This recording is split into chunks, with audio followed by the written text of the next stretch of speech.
Welcome to the Unshakable Hope podcast, where real life intersects redeeming love. I'm Kelly Hall, and this is where we wrestle through faith questions such as how do I trust God's heart when his ways and delays are breaking mine? We'll hear from people just like you and me who have experienced God's faithfulness when life didn't unfold as they expected. My prayer is that God would renew our hope in his word and his love through these conversations.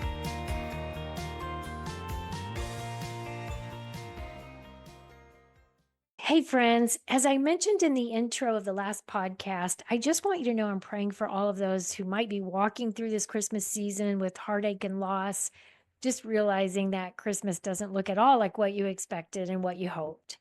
And because my heart is so empathetic and tender toward you, I'm just praying that you would experience in very, very tangible ways the truth of God's love and comfort.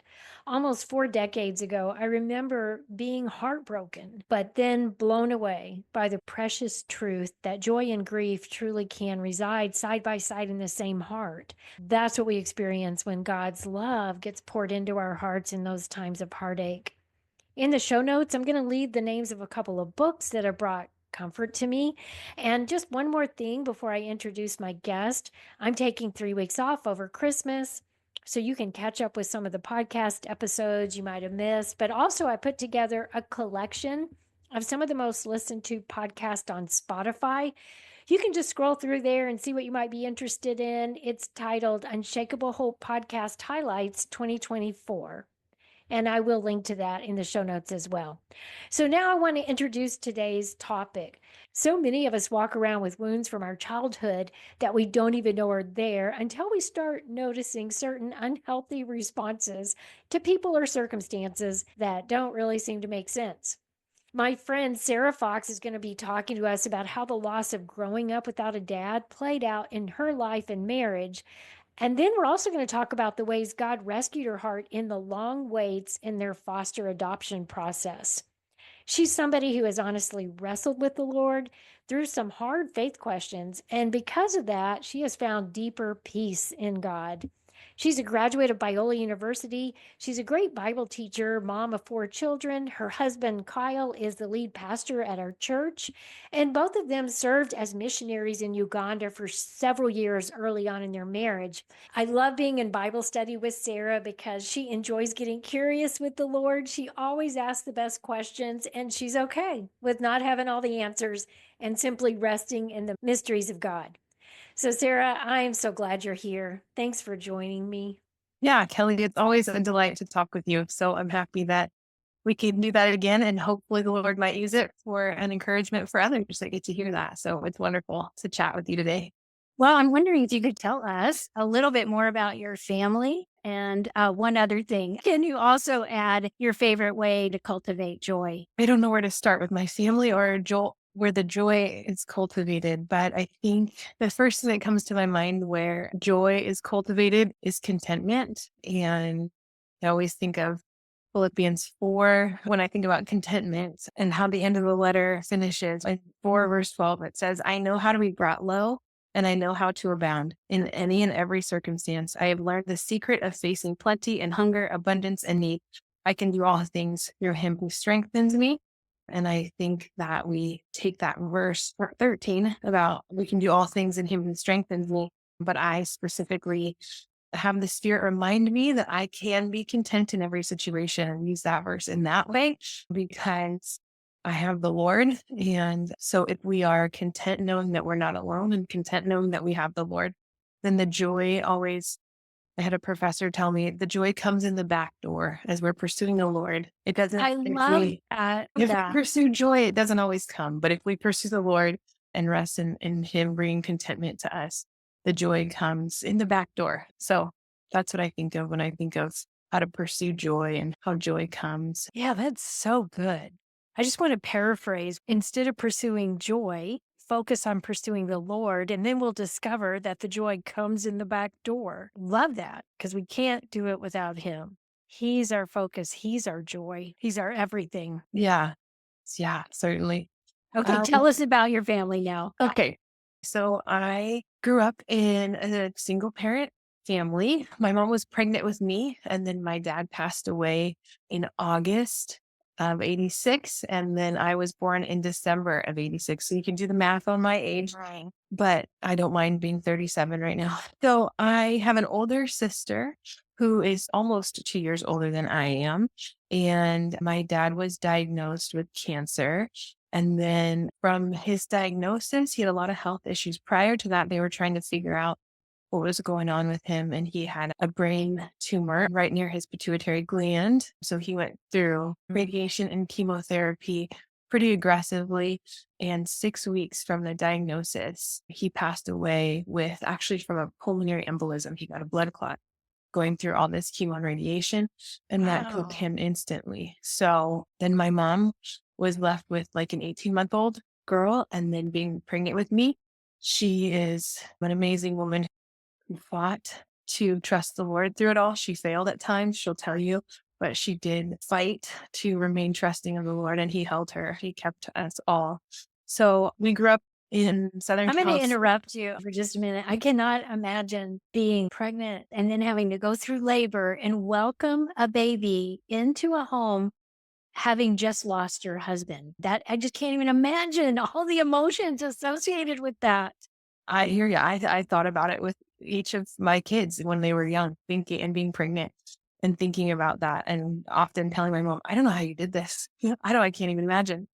And she would say that she didn't do it well. She failed. At times, her trust in the Lord wavered and she was angry. So that's a whole nother testimony, but that she's open about. And that has really instructed my own faith, hearing her transparency throughout my life. But my mom loves kids and has always loved kids. And when I was 6, she started the adoption process for my younger brother. So I come from a family of an older sister and a younger brother, a single mom. She never did get remarried. She dated some, but I think most of my upbringing was just the 3 of us girls. And then my brother was adopted when I was in high school. And so that's my family of upbringing. And then, like you said, I met my husband when we attended Biola University. We've been married now for 15 years and we have 4 kids. How old are they? Our oldest is a boy, he's 11. And then we have a 9-year-old girl and a 5-year-old girl. And then our youngest is 2, and he is about to be officially a fox, officially joining our family as our adoption is finalized of him. But we've been fostering him since he's been 10 days old. And so that's been a journey. But yeah, we have ranged from 11 to 2. Wow. We've 2 watched him grow up. When I see your littlest running around, that just makes me aware of how much time he has spent in your family. Yeah, it's really amazing. These kids, they keep getting big and tall and growing, and I feel like I'm not changing, but we're all getting older. So you grew up without ever knowing your dad. I'm wondering if you could talk about the pain point of when growing up without your dad became an issue Mm. and then how that evolved. Yeah. Growing up, I think very fondly of my childhood. My Yeah. mom was a school teacher and she Yeah. was also volunteered and worked part time at my church as the children's director. So honestly, my life was really full with time with my mom and sister, either going to school at school or going to church and helping serve at church. And so I have a lot of fondness with a fun childhood. My grandparents lived near us and we were often doing fun things with them and enjoying vacations in the summer with my mom being on the same school schedule as us. We had a lot of fun. But as I think back to when did I start recognizing the pain of not having a dad, I think that was pretty early on. There's a way that when we have pain or personal circumstances that feel so different than everybody else that you internalize that. Yeah, Mm, I'm the only one here without a dad. mm. Everybody else has a dad here. If it was just church events or vacation or just any school event, parents being picked up, I'm going home with my dad today, or I'm going home with my mom. I didn't have that option. Little conversations of like, oh, my dad really, he got home and he got mad, like just with friend conversations. And I remember internalizing that as a kid, being like, I'm different. I don't have those experiences.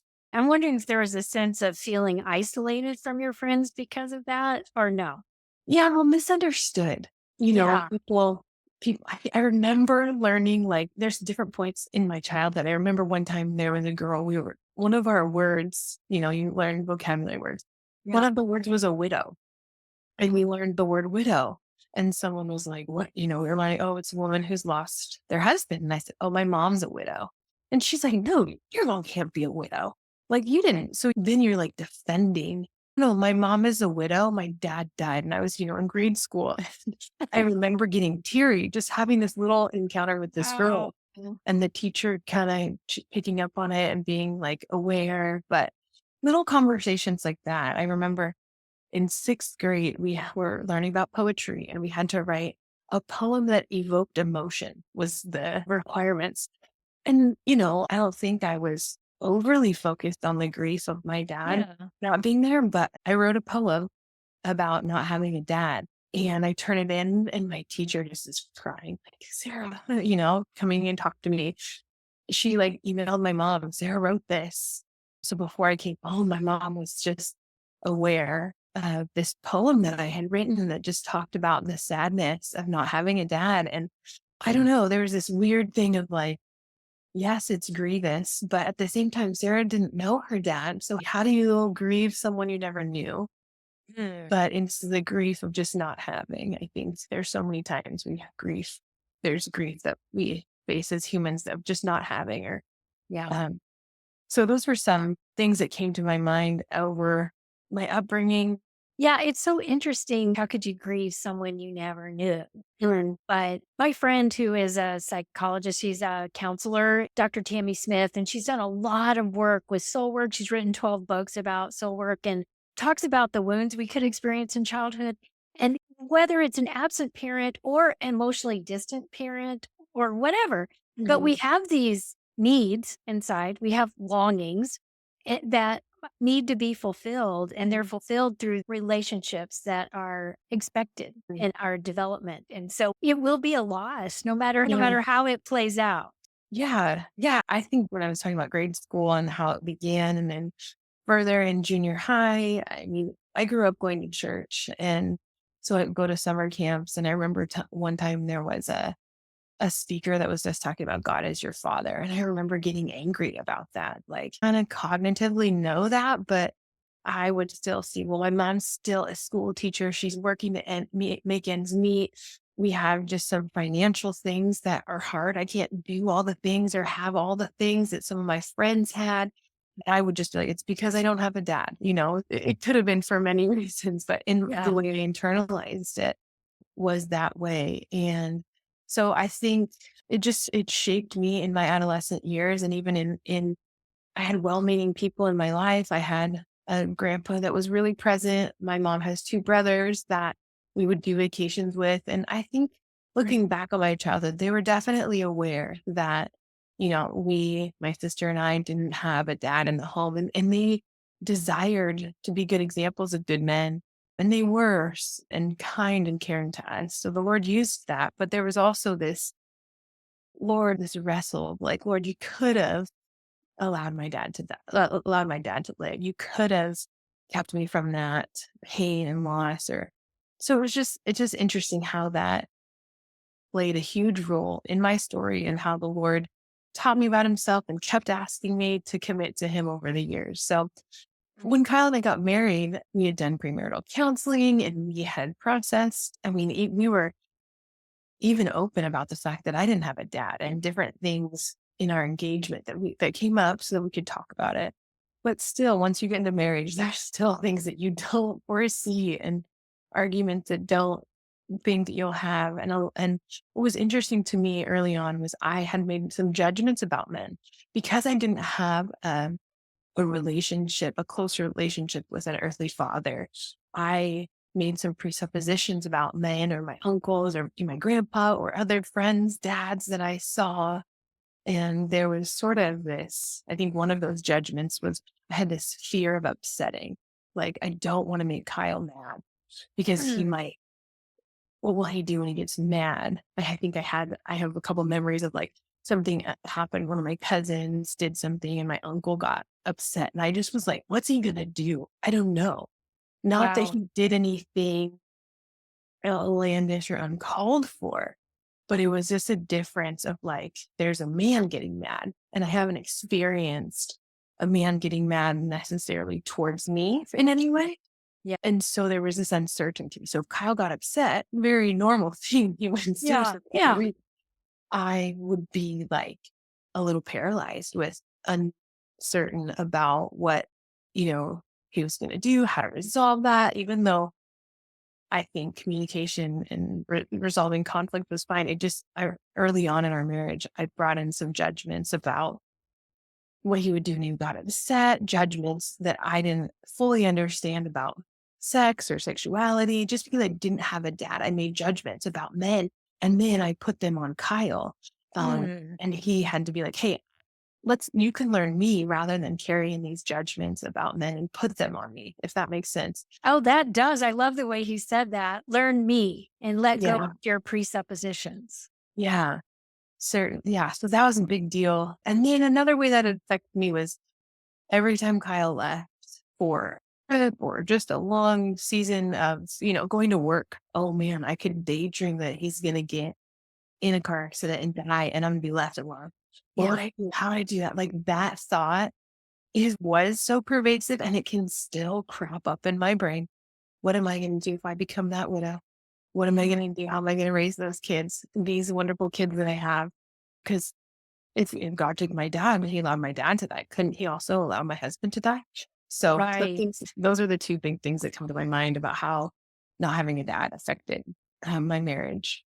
That's so interesting. It's so good that you were self aware enough to start to realize how fear was manifesting in your own life. I'm thankful you and Kyle have such a good relationship and we're able to have conversations about this early on. As I'm listening to your story and seeing how God has worked and brought you and Kyle together, it just fills my heart with such praise. You just see God's tenderness, his overwhelming, joyous love working for your good and satisfying you both with good things as you work through life's mess together. So tell us more about how God continued to heal you and Kyle in your marriage early on. Yeah, I think the Lord used my relationship with Kyle to heal my soul in so many ways. My tendency when I feel unsafe is to get angry. I think many of us feel that way. Like there's an unsafe threat, or like, well, what if I lost Kyle? Or and if God can be untrustworthy, if there's a moment of processing those fears, then I Yeah. can get angry to try to self protect myself. Okay, if I'm just going to be above ahead of this, and I'm gonna control the situation, and I'm gonna get just fierce about it. Yeah. So kind of Um, a hypervigilance to control and protect. yeah, and self protect. Yeah. And coming into a marriage with Kyle, who is so devoted to Christ and so committed to loving me like Christ loves the church, he was so vigilant to make sure that I not only, yes, trusting him was good, but ultimately that I was trusting the Lord. Kyle is so concerned with my holiness and not just my happiness, that he knew that the core of any of my distrust or fear was coming through because I wasn't trusting the Lord. And so for Mhm. him, it's that line of like wanting to say, Sarah, I'm trustworthy. I'm a man of character who follows the Lord. You can trust me. But ultimately, he would say, regardless of you trusting me, you need to trust the Lord that he's going to take care of you. And so I think being married to Kyle, the Lord has been I needed Kyle because he knows me so intimately in my heart and Mm. my pain. He gave me Kyle, who is so kind and careful to go after my heart and my holiness. And it's been one of the greatest gifts after salvation to be married to a man who seeks the Lord like Kyle does. And the Lord has used my getting to know Kyle as a good man and a faithful man. And if Kyle can be as good as he is, even though I know his sins, he's not perfect, as good as he is and as kind as he is and as faithful as Kyle is, how much more the Lord is. And so my ability to trust has grown because it's been as I've grown up looking at the Lord, like, can I trust you? You allowed my dad to die. Can I trust you? And then feeling like a lot of times the answer was no, I can't trust you, Lord, because I don't know what you're going to do. You're unpredictable. And then Mhm. marry the man who's faithful and seeks the Lord. Again, not perfect, but really a wonderful Christ follower. if he's as good as he is, how much more so is God? And that's been super healing to me, that I know God's character and can trust him. I don't know if that answered your question. You might have to Yeah. edit that down, but No, it really does. The thing that is so wise about the way he responded to your trust issues was that he didn't get defensive. He did not feel offended for your trust issues because he knew it was really rooted in the fact that you did not learn to trust God as your good father. And so I love that he just was real tender and compassionate about it. And he kept walking you and kind of bringing you face to face with the goodness of your heavenly father that's God, depicted in the Bible. yeah. And he would probably want me to say that there were times where those defensiveness came up, but ultimately we got to that need to the core issue is a trust in the Lord. So yeah, it's Yeah. beautiful. That's good. So you and your family began to move into the adventure of fostering children, fostering to adopt. And so I just have some questions about this as I've seen y'all walk through it.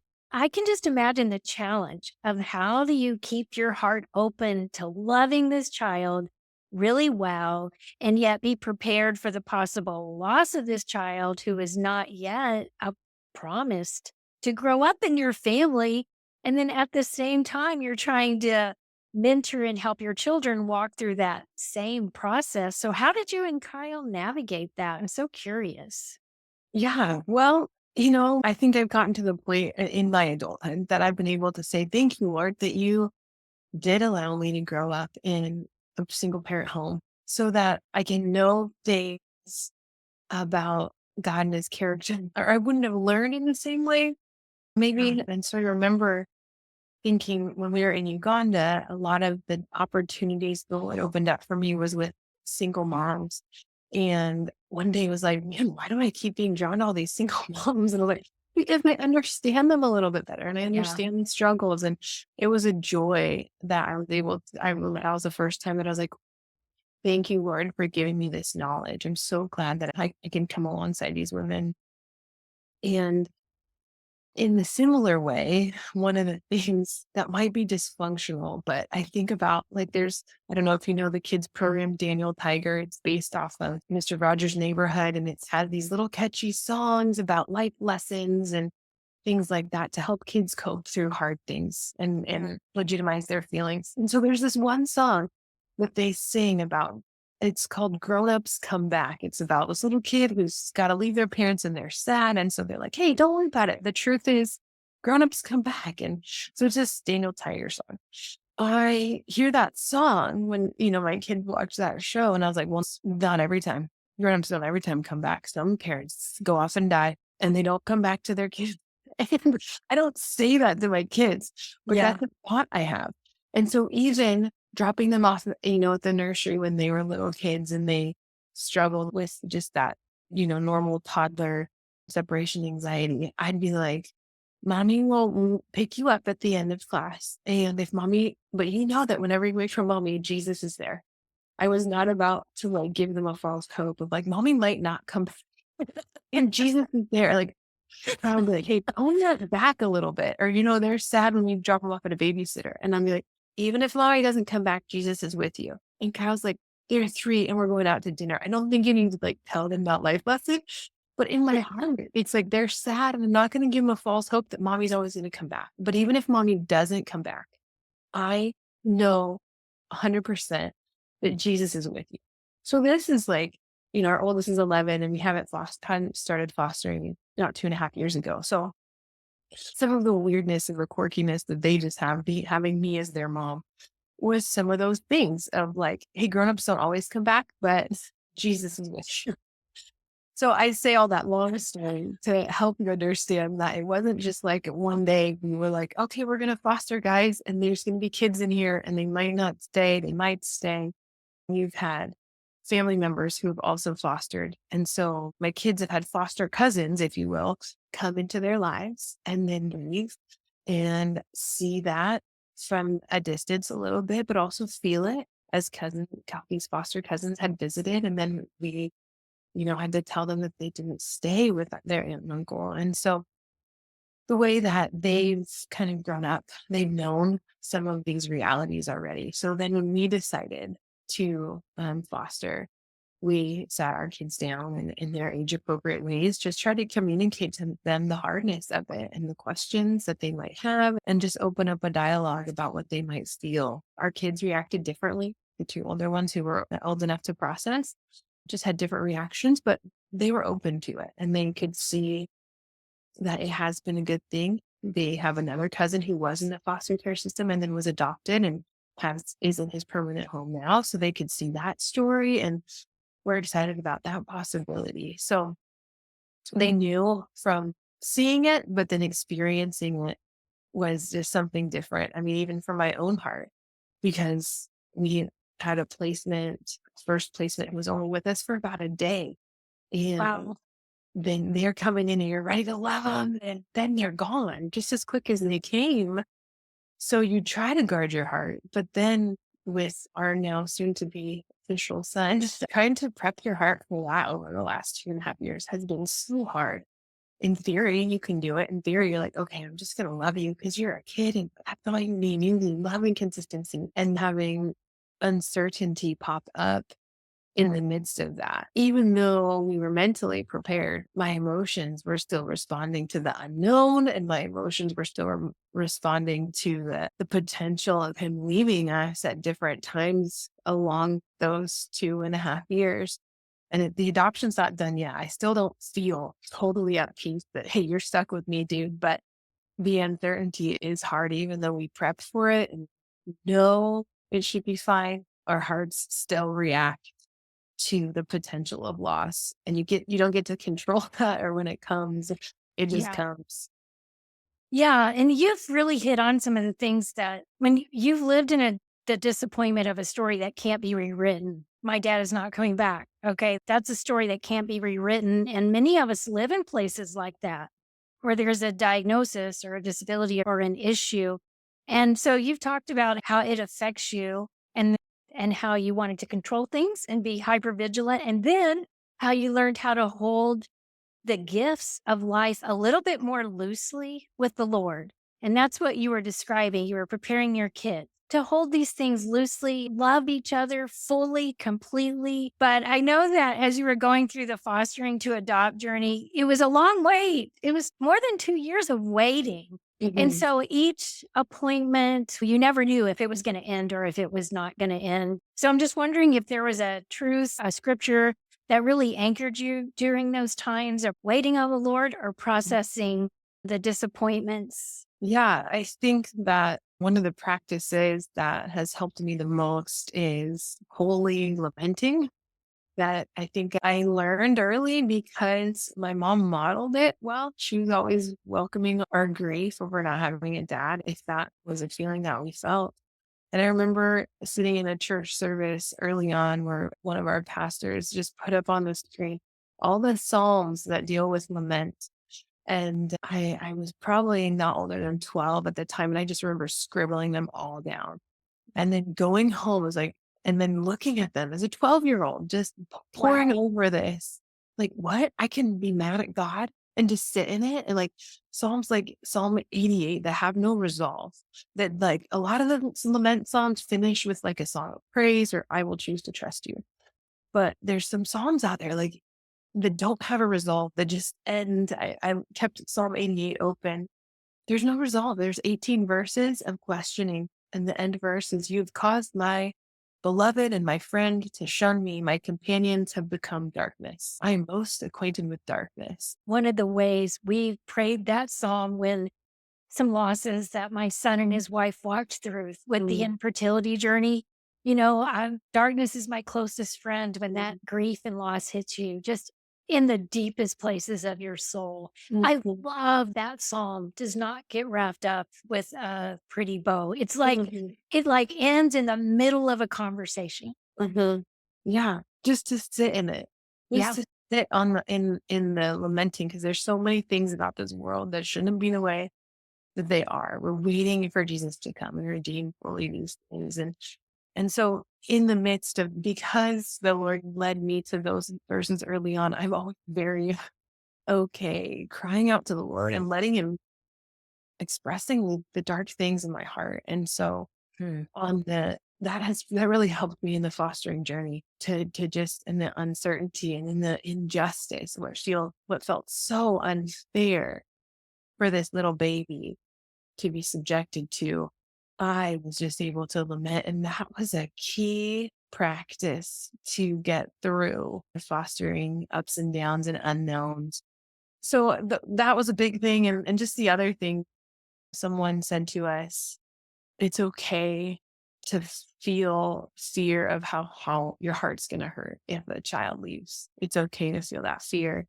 And they said, and it's I just want to encourage you that even if the child left your home, you're still gonna be okay. Your life will go on. You'll miss them, you'll grieve it, but you know the Lord, and you have a husband that does, and you have other kids in your home that knows the Lord. And this child might not go back to a home that where they're advocated for, where they are loved. And so whatever happens, God is so good. It's like Shadrach, Meshach, and Abednego in Daniel 3. And they said, bow down to the king. And they said, no. And they said, you're going to go to the fire. And they said, fine, put us in the fire. If we perish, then it's okay. God, we still won't worship you.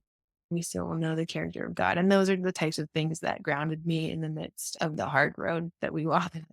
Oh, that's so good. I noticed when we walked through a period of injustice that there are a lot of Psalms that deal with injustice. I couldn't believe the number of Psalms that talk about injustice as well as grief. I love that you learn to lament through these hard places in life. And that Shadrach, Meshach, and Abednego story, yes, they just, even though they knew they could perish when he threw them in the fire, they said, my God will rescue us. But even if he doesn't, we're always going to trust him. We love Yeah. him. We know he's good. Yeah. So I wonder if there's anything else you want to add. Is there a truth you really had to wrestle with the most? A place where God's promises and character didn't seem to line up with the reality of your life? Yeah, just the idea that we have this understanding that if God is good, then we shouldn't suffer. Yeah. That's just not true. Yeah. But it was something that I believed growing up. You hear the goodness of God. I was in church for so much of my upbringing, and I heard about the goodness of God, and He's a good father, and He cares for you. He takes care of the widow and the orphan, Psalm Yes. 68. And then you have these other times where I'm not feeling very cared for. And why, going back to, I like hold up his report card. God, you let my dad die. How could that be good? And that is a huge wrestle, has been a huge wrestle, can still be a wrestle for me. But now that I have kids and I see that their hardships produce in them character, or produce in them a deepening of their faith, produce in them just a rooting out of sin. Oh, that is not fun as a parent to be like, okay, yeah, we uncovered some more sin in your life. Or isn't this good? It's good Isn't this because good? it's not. It's so hard. But at the same time, from a parent's perspective, okay, I have to remind myself, it's good that we get this out. It's good that we walk through this now. And in the same way, God is good. His character is good. And just because my dad died does not put that in question. But for so long, I allowed it to. And so Mm. when other hard things happen, I don't have to question the character of God. I can question instead, Lord, what are you doing here? How are you going to use this? And that shift been so much more life giving. Lord, what are you doing here? Rather than, how could you've left me? You're not good.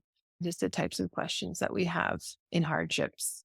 Well, I think that is so key. Getting curious with the Lord in these hard places. What was the question you normally ask? Can you repeat it? Yeah, like, where are you? And like, you've left me. You're not here because you let this bad thing happen, rather than, what are you doing in the midst of this? How are you working in the midst of this hard and bad thing? Yeah. And one of the questions I've often asked is, what do you want to say to me about this? Like, my heart is really hurt right now. You've hurt my feelings. I cannot Mhm. believe you allowed this to happen. And what I'm seeing when I look at my girls' lives, oh, that kind of looks like neglect. And your word says Mhm. you're a good shepherd, but I'm not seeing it. Like, Mhm. but I know you really are good. So I need you to help me see differently. What do you want to say to me about this to help me see differently? And I have found that being curious with the Lord and asking questions has rescued my heart from places of anger, and that could become bitterness and discontent. It's rescued me so many times Mhm. because he's faithful to speak to us in those hard places, right? Yeah, certainly. And that's the wrestle. I remember finding out that the name Israel means the one who wrestles with God. And just how comforting that is, because I think there's a way that you can make a judgment of God and say, you're not good, you're far away. And then we stand off folding our hands or to just saying, you're not good, rather than say, you said you're good, God, and this doesn't feel good. And then actually wrestling with him. And that's the name of his people, the one who wrestles with God. And so as uncomfortable as it might be to as tiring as it gets, the wrestle is far more superior than the standing off and folding your arms and turning your back on God. So Right. When we lament, we're just turning to God and expecting to hear from a good God who has maybe hurt our feelings or broken our mm, hearts. And yeah. that's why the main question I always want to address in some way in this podcast is, how do we trust your heart, God, when your ways and your delays keep breaking our hearts? Mm, Because we know you're good, we know you're trustworthy, but it's got to be wrestled out, and we've got to be able to hear from you in this place. And that's what Jesus always wants to do. He wants to step into these wounded places, into these hard questions, into our brokenness, and show us and reveal to us who he is and all that he has for us in this place. And that's what heals us. yeah. Yeah. So, Sarah, thank you so much for joining me today. I love that you shared with us really some very insightful things about how losses can affect our adulthood. And I love how you wrestled through it. Thank you. Thanks for having me, Kelly. It's been great conversation.